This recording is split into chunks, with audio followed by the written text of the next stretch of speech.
বৃদ্ধ বাবারা দোকানে যখন চা খান, বাড়িতে যাওয়ার সময় দোকানদারকে বলবেন, দোকানদার ভাই আমার বিবির জন্য 1 কাপ চা একটা পলিথিনে কইরা দিয়ে দে। 10 টাকা দামের একটা বন আর 1 কাপ চা বাড়িতে নিয়ে যান। বিবিরি নিয়ে বলেন, বিবি আমিও খাই তো, তোমার জন্য আনছি। ওই বিবির হাতে দিলেন আর বিবি খাইলো।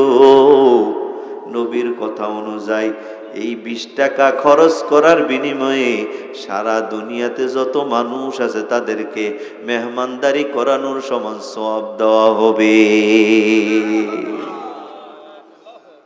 না, এটা তো করতেন না, খালি নিজের পেটটা কেমনে বরণ যায় এটা ছাড়া বুঝি না আমরা কিছু।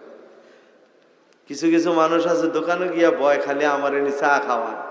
একজনে চাচা 1 কাপ চা, তুই কইস মানা করে লাভ আছে দে, মাইরা দিছে 1 কাপ চা একটা বন।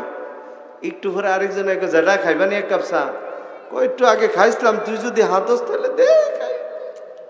তো এটা আরেক কাপ মারছে, সারাদিন হিসাব করে যায় 10 কাপ মাইরা দিছে।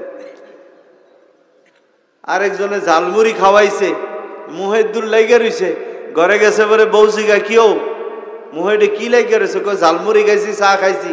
তো বেডি কয় আমগো কি একটু মন চায় না, কই মনটা বাইন্দা রাখ।